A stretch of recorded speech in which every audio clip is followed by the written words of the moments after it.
Thank you very much, and thank you for coming, and thank you for bringing the weather with you, because at 4:30 this afternoon I was worried about how I was going to get 200 and whatever it is of you into what's actually quite a small house, and it would have been intimate and it would have been fun, but nobody would have got a drink because the waiters could have not moved around. So this is much better, and it's wonderful to see so many of you, because last year we had a great event, but there were nowhere near as many, and there certainly weren't representatives of 27 different universities.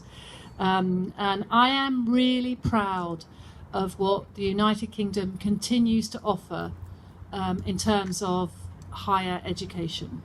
Our universities still, they don't dominate, but they disproportionately are represented in the top 10, 20 universities in the world. That is not changing despite everything that's going on, and I'm not going to talk about everything that's going on because this is a fun, friendly evening. But the fact that there are people here who represent so many different walks of life, who work for the government, who work for the private sector, there's somebody who's an artist, there are people who are doctors, there are people who are lawyers, but what you all share is one or more wonderful years in the UK, which have contributed to getting you to where you are today. And certainly my 4 years at a university where there are at least two other people here today who are fellow graduates of that university, it really was absolutely crucial to me, to getting me where I am today. And I suspect that every single one of you could say the same in one way or another. And I know that many of you also met your life partners at your British university, which is another added benefit of the amount of alcohol that's probably consumed while you're a student in the UK. But the world is a turbulent and not always predictable place. But I hope that the links that you all have, that we all share, and the wonderful things about those years will continue to motivate you and sustain a really close relationship with the UK. I know sometimes if you read the headlines you think that everything is bad. I know that the fundamental good things about the United Kingdom are still there and will remain there, whatever our politicians might be doing. And I would just like to ask you all to join me in raising a glass to the UK, to our wonderful education, and to the future of this evening and to many more evenings like it. Thank you very much for coming. Jack, thank you so much. Did you have to be so tall? No, thank you. I just had a few comments to make as briefly as I can. I have to repeat an expression of gratitude to the High Commissioner for her vision and generosity in opening Earnscliffe to us for the second year in a row. This 2-year tradition at Earnscliffe revives a much older tradition in Ottawa, whereby every September or every other September, Earnscliffe would host a croquet tournament between Oxford and Cambridge, open to alumni of Oxford and Cambridge and their guests. That fell by the wayside about 10 years ago, and what Her Excellency has done is to revive that tradition in a new form, to make it more inclusive, to make it a celebration of British higher education, not just a celebration of Oxford and Cambridge. This change from 2 universities to 27 has been entirely salutary. The opening up of the grounds of Earnscliffe to 27 universities alumni has brought in youth, brains, vigor, looks, diverse backgrounds, and the essential technical skills of the 21st century. Adding these to a group of Oxonians and Cantabrigians who are always in danger of becoming an old men's club. One pleasure I always take from events like this is to observe what I call young people, which is people in their 30s and 40s. People who are in government, other forms of public service, NGOs or education, our junior colleagues, who in 10 or 30 years will be running this country, Canada. And it's always humbling and inspiring to be around groups of such younger people.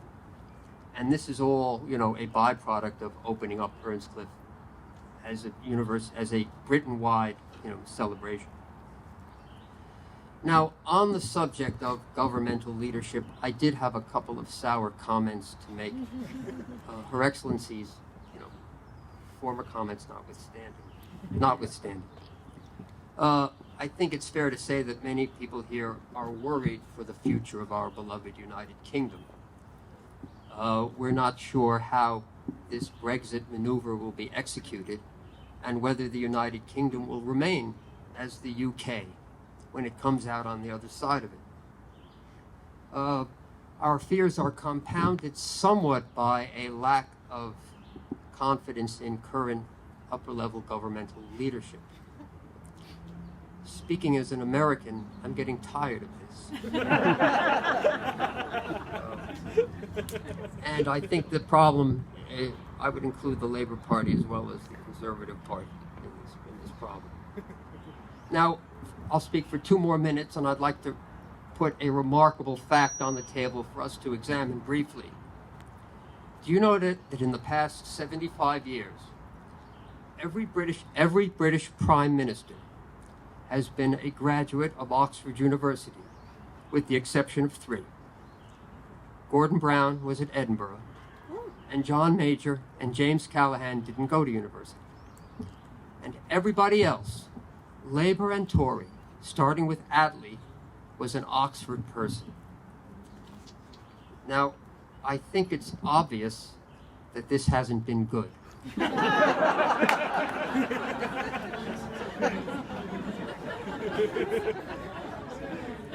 David Cameron was Oxford, Theresa May, Oxford, and the next British Prime Minister will be Oxford, either Jeremy Hunt, who went to Magdalen, or Boris Johnson, who went to Balliol. Boris Johnson, at Balliol, studied classics, ancient Greek and Latin.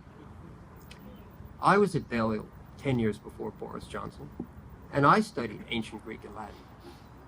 I used to be proud of that. I think what we're seeing in Britain now playing out is the limitations of aristocratic criteria. That this de facto necessary condition, as it seems to be an Oxonian, in order to reach the highest levels of one party or the other, that this has been very counterproductive in that it's blocked out talent, it's limited talent. And if we can seize the analogy of the Earnscliffe Garden Party, which has benefited greatly from being open up to other universities, I guess we can all hope that in a post-Brexit Britain, there'll be many new rules in play, and maybe one of the new rules will be an end to the old aristocratic criterion, and that we can look forward to new talent, you know, and new faces rising to the top in British political parties, and that this new talent pool will benefit our beloved Britain and keep it afloat. There's a couple of people I need to thank very briefly. Also, I wanted to just, if Kate could bring out the packet.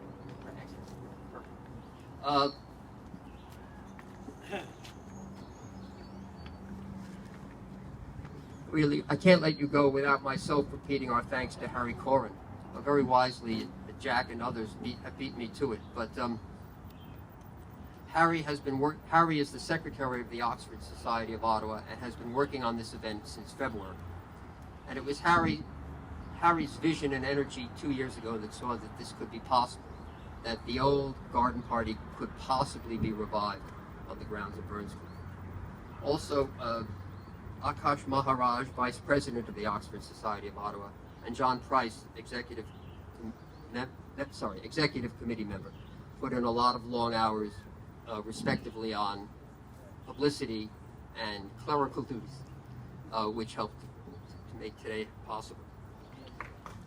Thank you. Thank you very much. And lastly, of course, I must thank for the 3rd time Her Excellency, the British High Commissioner, and as a paltry token of our esteem, the Oxford Society has purchased for Her Excellency a bottle of high-end Ontario red wine.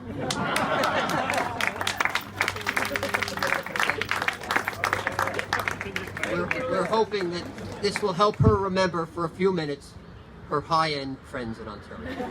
Thank you.